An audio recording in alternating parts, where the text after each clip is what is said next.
Hello friends, मी Vishakha global online मराठीमध्ये आपल्या सर्वांचं स्वागत आहे. आजच्या सेशनमध्ये आपल्याला महाराष्ट्र सेट 2023 साठी पेपर 1चं प्रिपरेशन करायचं आहे, ज्यामध्ये युनिट आहे पीपल डेव्हलपमेंट अँड एन्व्हायरमेंट. या युनिटवरचे एमसीक्यू प्रॅक्टिस करायचं आहे. जसं की आपल्या एक्झामला 7 ते 8 दिवस शिल्लक आहे, सो या दिवसांना यूज कसं करायचं किंवा जास्तीत जास्त प्रॅक्टिसवरती भर देऊन आपण याच्यात मॅक्झिमम मार्क्स घेऊ शकतो पेपर 1 मध्ये. So let's start with today's session. Session start करण्यापूर्वी एक इम्पॉर्टंट सूचना किंवा संधी आहे त्या स्टुडंटसाठी जे स्टुडंट्स यावर्षीचे एक्झाम्स टार्गेट करत आहेत त्यांच्यासाठी MS सेट 2023 साठी पेपर 1 साठी टेस्ट सिरीज चालू आहे. ज्या टेस्ट सिरीज मध्ये तुम्हाला 50 टेस्ट प्रॅक्टिस साठी मिळणार आहेत. पेपर 1 च्या डेली 1 to 5 टेस्ट तुम्हाला सबमिट केल्या जातील टू सॉल्व्ह प्रॅक्टिस करण्यासाठी, ज्यामध्ये तुम्हाला त्याचा स्कोरही समजेल आणि त्याचं सोल्युशनही मिळेल. ठीक आहे, अशा प्रकारे तुम्ही पेपर 1 ची प्रॅक्टिस करू शकता आणि तुमचा फुल्ली फोकस मग तुम्ही पेपर 2 कडे देऊ शकता. फक्त प्रॅक्टिस वरती भर पाहिजे पेपर 1 च्या.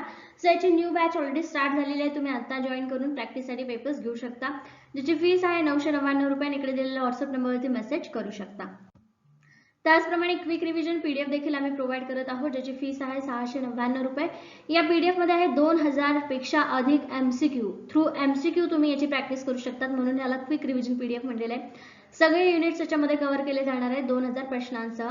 सेम प्रोसिजर फॉलो करायचं आहे. दिलेल्या व्हॉट्सअप नंबरला मेसेज करायचा आहे आणि लगेचच आपल्या अभ्यास पूर्ण करायचा आहे.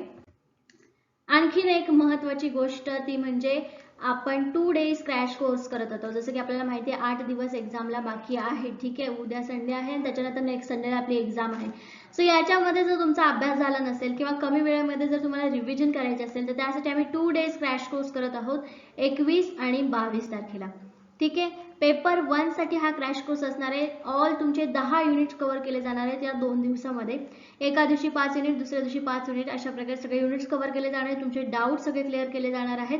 म्हणजे कमी वेळेमध्ये 2 दिवसामध्ये परत एकदा पेपर 1 ची फुल रिव्हिजन किंवा जो काही डाऊट क्लिअरन्स असेल तो होणार आहे. या क्रॅश कोर्सची फीस आहे 1000 रुपीज आणि या क्रॅश कोर्सला तुम्हाला जर जॉईन व्हायचं असेल तर इकडे दिलेल्या व्हॉट्सअप नंबरवरती मेसेज करा आणि लगेचच आपलं नाव नोंदवून टाका, कारण मंगळवारी आपला हा क्रॅश कोर्स चालू होणार आहे. ठीक आहे, ओके. तर प्रश्न आहे water pollution dash dash does not happen due to dash dash. पाण्याचे प्रदूषण डॅश डॅश मुळे होत नाही.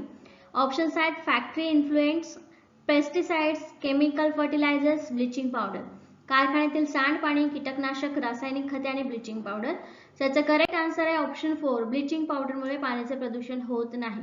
जसं की तुम्ही बघितलं असेल, जे पाण्याचा स्रोत असतो म्हणजे ग्रामपंचायत मधून पाणी सोडलं जातं, नगरपालिकेमधून पाणी सोडलं जातं, कधी कधी ते ब्लिचिंग पावडरचा वास येत असतो. तर ते ब्लिचिंग पावडरचं काम काय असतं की वॉटर पोल्युशन किंवा पाण्यामध्ये जे काही घाण असेल किंवा एकंदरीत पाण्याला स्वच्छ करण्यासाठी ब्लिचिंग पावडर वापरली जाते. त्यामुळे पाण्याचे प्रदूषण डॅश डॅश मुळे होत नाही, ब्लिचिंग पावडर मुळे होत नाही, पण या बाकीच्यामुळे होते. ठीक आहे, ब्लिचिंग पावडर थोडीशी टाकली जाते, प्रमाण पण त्याचं ठरलेलं असतं. ठीक आहे, म्हणजे हे वॉटर क्लीन करण्यासाठी वापरलं जातं आणि बाकीच्या गोष्टींमुळे प्रदूषण होतं. त्यामुळे ऑप्शन 4 इथे करेक्ट आहे. नेक्स्ट क्वेश्चन आहे which of the following metals cause air pollution in cities with high number of cars. खालीलपैकी कोणत्या धातूमुळे जास्त मोटर गाड्या असलेल्या शहरात हवेचे प्रदूषण होते. ऑप्शन्स आहेत कार्बन, क्रोमियम, लीड, आयर्न. ठीक आहे, कार्बन, क्रोमियम, शिसे, लोह यापैकी कशामध्ये शहरात हवेचे प्रदूषण होते. सो म्हणजे मोटर गाड्यांमधून जे धातू वायू सोडले जातात त्या वायूमधून कोणत्या प्रकारचा धातू वायूमध्ये येतो म्हणजे हवेमध्ये येतो आणि त्याच्यामुळे प्रदूषण होतं. तर करेक्ट आन्सर आहे ऑप्शन 3, शिसे. ठीक आहे, शिसांमुळे इथे हवेचे प्रदूषण होते. ठीक आहे, ऑप्शन 3 करेक्ट आहे. नेक्स्ट क्वेश्चन आहे what is the primary source of biological pollution of pure water. शुद्ध पाण्याचा जैविक प्रदूषणाचा प्राथमिक स्रोत कोणता आहे. ऑप्शन्स आहेत water flowing through the city, water flowing from agriculture, mileage of sewage flow, industrial influence. शहरातून वाहणारे पाणी, शेतीमधून वाहणारे प्राणी, मैलाचा सांडपाण्याचा प्रवाह, औद्योगिक सांडपाण्याचा प्रवाह. तर यापैकी कोणता आन्सर करेक्ट आहे. याचं करेक्ट आन्सर आहे option 3, mileage of sewage flow. म्हणजे मैलाचा सांडपाण्याचा प्रवाह हा काय करतो, शुद्ध पाण्याचा जैविक प्रदूषणाचा प्राथमिक स्रोत आहे. जे स्वच्छ पाणी वाहत असेल त्याच्यामध्ये जेव्हा एखादा नाला किंवा एखाद्या कंपनीने त्यांचा सांडपाण्याचा प्रवाह टाकला असेल तर ते पाणी प्रदूषित करण्यासाठी काय करतं, स्रोत होतो त्याचा. वॉटर पोल्युशनसाठी तो एक स्रोत ठरतो. ठीक आहे, नेक्स्ट क्वेश्चन आहे वेव्स, लहर is a natural disaster in which. लाटा ही नैसर्गिक आपत्ती कशामध्ये आहे किंवा ज्यामध्ये आहे. ऑप्शन्स आहेत large amount of material goods are damage, there is a strong wind, strong waves are generated over water, strong winds and water creates big waves. मोठ्या प्रमाणात भौतिक वस्तूंचे नुकसान होते, जोरदार वारे येते, पाण्यावरून जोरदार लाटा निर्माण होतात, जोरदार वारे व पाण्यावरून मोठ्या लाटा निर्माण होतात. आणि याचं करेक्ट आन्सर आहे ऑप्शन 3, पाण्यावरून जोरदार लाटा निर्माण होतात. तर यामुळे म्हणजे पाण्यामुळे, लहरींमुळे नॅचरल डिझास्टर होतो. तर त्याच्यामध्ये काय होतं नेमकं, तर हे सांगितलेलं आहे की स्ट्रॉंग वेव्स तयार होतात, पाण्यावरून जोरदार लाटा निर्माण होतात, त्या खूप स्ट्रॉंग असतात. ठीक आहे, या लाटा म्हणजे खूप किलोमीटर पर्यंत लांब जातात आणि मग त्याच्यामुळे जीवितहानी किंवा वित्तहानी सगळी त्याच्यामुळे होते. ठीक आहे, सुनामी हे त्याचं एक एक्झाम्पल आहे नॅचरल डिझास्टरचं. ठीक आहे, नेक्स्ट क्वेश्चन आहे India has an average population of 1.2 billion. The average bar of electricity in India is 30 megajoules per capita per year. If this consumption of electricity is made by the carbon-based fuel and the rate of the carbon emission is 15 into 10 kg per joule, what will be the annual carbon emission from the India? ठीक आहे, काय सांगितलेलं आहे की भारताची लोकसंख्या सरासरी 1.2 billion आहे. ठीक आहे, 1 पॉइंट इथे मिळालेला आहे. आणि भारतामध्ये विजेचा सरासरी बार प्रति व्यक्ती प्रतिवर्ष 30 मेगाजूल आहे. ठीक आहे, प्रति व्यक्ती प्रतिवर्ष. ठीक आहे, एका वर्षासाठी काढायचं असेल तर 1.2 into 30. ठीक आहे, हे करावं लागेल. ह्याच्यातून आपल्याला काय मिळालं, एक वर्षाचा त्यांचा वापर मिळाला. ठीक आहे, जर विजेचा वापर हा कार्बन आधारित इंधनाद्वारे पूर्ण करण्यात आला आणि कार्बन उत्सर्जनाचा दर 15 गुणिले 10 किलोग्राम प्रति किलो जूल एवढा असेल तर भारतातून दरवर्षी किंवा प्रतिवर्षी किती कार्बन उत्सर्जित केला जाईल. तर याच्यातून जे आन्सर येणार आहे त्याला मल्टिप्लाय बाय हे करायचं आहे. ठीक आहे, आणि त्याच्यातून मग आपला आन्सर काय येईल, 540. ठीक आहे, सेकंड आन्सर मी इथे करेक्ट येणार आहे. नेक्स्ट क्वेश्चन आहे National Disaster Management Authority is an organisation that works under which ministry of the central government. राष्ट्रीय आपत्ती व्यवस्थापन प्राधिकरण ही संस्था केंद्र सरकारच्या कोणत्या मंत्रालयाच्या अंतर्गत कार्य करते. ऑप्शन्स आहेत environment, water resources, ministry of home affairs, ministry of defence. पर्यावरण, जलसंसाधने, गृह मंत्रालय, रक्षा मंत्रालय.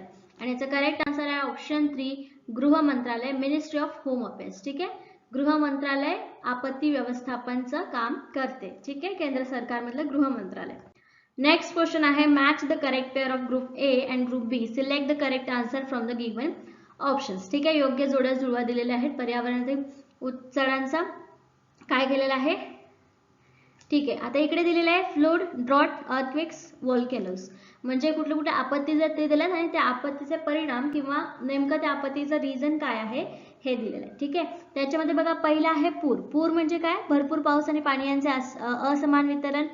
सो हे जे ऑप्शन लास्ट आहे इकडचं ते जे आहे ते सेकंडचं येणार आहे. ठीक आहे, सेकंडचं व येणार आहे. त्याच्यानंतर दुष्काळ काय आहे, दुष्काळ निर्धारित वेळेत पाऊस न पडणे किंवा पृष्ठभागातील खडकाळच्या कंपनी राहणार. भूकंपाचं हे सेकंड येणार आहे. दुष्काळ म्हणजे काय, निर्धारित वेळेत पाऊस न पडणे. आणि ज्वालामुखी काय, मग निर्गमद्वारा ज्यातून उष्णते वितळलेले पदार्थ बाहेर येतात. ठीक आहे, म्हणजे एचं पहिल्याचं जे येणार आहे ते येणार आहे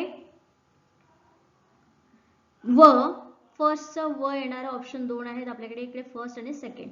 ठीक आहे, त्याच्यानंतर दुष्काळाचं ऑप्शन काय येणार आहे, य येणार आहे. म्हणजे सेकंडचं य येणार आहे, य. ठीक आहे, भूकंपाचं काय येणार आहे, र.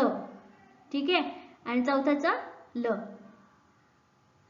फर्स्ट ऑप्शन याचा करेक्ट आन्सर येणार आहे. तुम्ही एकदा चेक कराल तर तुमच्या लक्षात येईल की पहिल्याचं व, दुसऱ्याचं य, तिसऱ्याचं सेकंड आणि चौथ्याचं ल.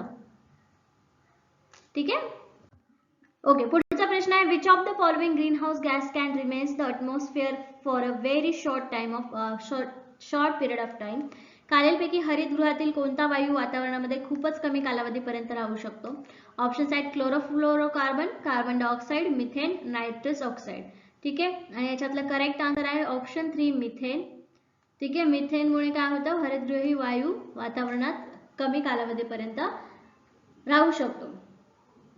नेक्स्ट क्वेश्चन आहे in order to avoid the harmful effect of climate change All the countries of the world have agreed that the temperature of the earth should not be beyond that limit compared to the increase in the average temperature during the pre-industrial period.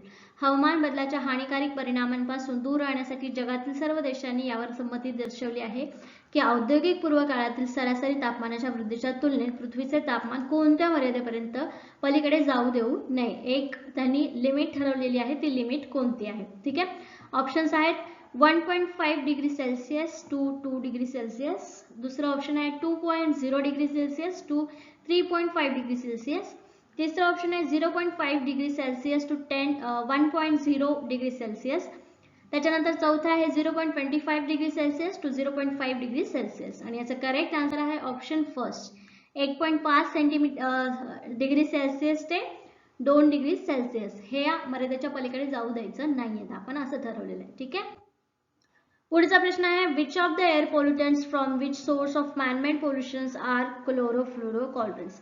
मानव निर्मित प्रदूषणाच्या कोणत्या स्रोतांमधील वायू प्रदूषणे chlorofluorocarbons मध्ये असतात. Options आहेत cement industry, fertiliser industry, foam industry आणि pesticides industry. Cement उद्योग, खत उद्योग, फोम उद्योग आणि कीटकनाशक उद्योग.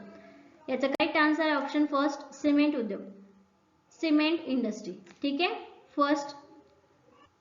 ठीक आहे. नेक्स्ट क्वेश्चन बघूया. Which of the following is a correct order of countries in terms of total CO carbon emission. खालील पर्यायातील देशांच्या एकूण कार्बन डायऑक्साइड उत्सर्जनाच्या संबंधात योग्य क्रम कोणता. म्हणजे यामध्ये कुठला देश जास्त करतो त्याच्यानंतर जास्त कमी कमी कमी करत जातो. ऑप्शन्स आहे USA, China, India, Russia. China, USA, India, Russia. China, USA, Russia, India. Okay Russia, India, India, Russia. USA, China, Russia, India. आणि याच्यातला योग्य क्रम जो आहे तो आहे ऑप्शन 2. सगळ्यात पहिले China CO emission carbon dioxide, त्याच्यानंतर USA, त्याच्यानंतर इंडिया आणि मग रशिया. ठीक आहे. हा क्वेश्चन येऊन गेलेला आय थिंक एक्झाम साठी का. नेक्स्ट क्वेश्चन आहे identify the correct pair of options in the group A and B. आता इथे दोन पेअर दिलेले आहेत, त्या पेअर जोड्या लावायच्यात व्यवस्थित. ठीक आहे. योग्य जोड्यांचा पर्याय ओळखा. ठीक आहे. वर्ल्ड हेल्थ डे आपण एक क्वेश्चन बघितलेला आहे त्याचा. वर्ल्ड हेल्थ डे आहे 7 एप्रिल, म्हणजे A चं W असणार आहे. ठीक आहे. त्याच्यानंतर आहे वर्ल्ड पॉप्युलेशन डे जो जुलैमध्ये असतो 11 जुलै. ठीक आहे. सेकंडचं L येणार आहे, मग पहिल्याचं W, सेकंडचं L. तिसऱ्याचं वर्ल्ड ओझोन डे सप्टेंबरमध्ये असतो 16 September and world AIDS day 1 December. म्हणजे आपलं ऑप्शन 2 याच्यामध्ये करेक्ट येणार आहे. Correct answer option 2. Okay. Next question आहे सायक्लोन वृद्धिरुध hit the coast of which of the following. म्हणजे हा जो वादळ होतं ते कुठं आलं होतं. ठीक आहे. वृद्धिरुध. तर हे चक्रीवादळ खालीपैकी कोणत्या राज्याच्या किनाऱ्यावर धडकले होते. ऑप्शन्स आहेत आंध्र प्रदेश, कर्नाटक, केरळ, गुजरात. अशा प्रकारचे पण काही एन्व्हायरमेंटशी रिलेटेड क्वेश्चन्स असतील तर तुम्ही तुमच्या वाचनात आले असतील तर ते पण वाचून जा एक्झामसाठी, जेणेकरून तुम्हाला एक्झाम मध्ये आन्सर लिहिता येईल. आणि करेक्ट आन्सर आहे ऑप्शन फर्स्ट आंध्र प्रदेश. किनारी प्रदेश जे आहे त्याच्यामध्ये जास्तीत जास्त हे सायक्लोन्स आपल्याला बघायला भेटतात. ठीक आहे. नेक्स्ट क्वेश्चन आहे which of the following is not a renewable natural resource. खालीलपैकी कोणता नूतनीकरणीय नैसर्गिक स्रोत नाही. ऑप्शन्स आहेत clean air, good water, fertile soil, salt. ठीक आहे. स्वच्छ हवा, चांगले पाणी, सुपीक माती, मीठ. आणि यांचा करेक्ट आन्सर आहे ऑप्शन 4 मीठ. मीठ काय आहे नॉट अ रिन्युएबल. बाकी सगळे रिन्युएबल स्रोत नाही असे विचारले. ठीक आहे. नैसर्गिक नाही आहे, ह्याला आपण काय करावं लागतो, ह्याला आपण तयार करू शकतो. ठीक आहे. माती मीठ जे आहे समुद्राचं पाणी घेऊन ते हे करून मिठाची प्रोसेस माहिती तुम्हाला कशी बनवतात ते करू शकतो. ठीक आहे. आणि याच्यात नाही असं विचारलेलं आहे. नॅचरल रिसोर्सेस पैकी नॅचरल म्हणजे मीठ आपण करतो म्हणून तो याचं करेक्ट आन्सर आहे या क्वेश्चनचा. बाकी सगळे नैसर्गिकरित्या होतात. Kyoto protocol is related to which of the following. Kyoto protocol खालीलपैकी कशाशी संबंधित आहे. ऑप्शन्स आहेत ozone depletion, hazardous waste, climate change, nuclear energy. ओझोनचा क्षय, धोकादायक टाकाऊ वस्तू, हवामान बदल आणि आण्विक ऊर्जा. आणि याचा करेक्ट आन्सर आहे ऑप्शन 3 हवामान बदल, क्लायमेट चेंज. क्योटो प्रोटोकॉल हा क्लायमेट चेंजशी हवामान बदलाशी संबंधित आहे. Okay, that's it for today. Thank you for today session and have a nice day.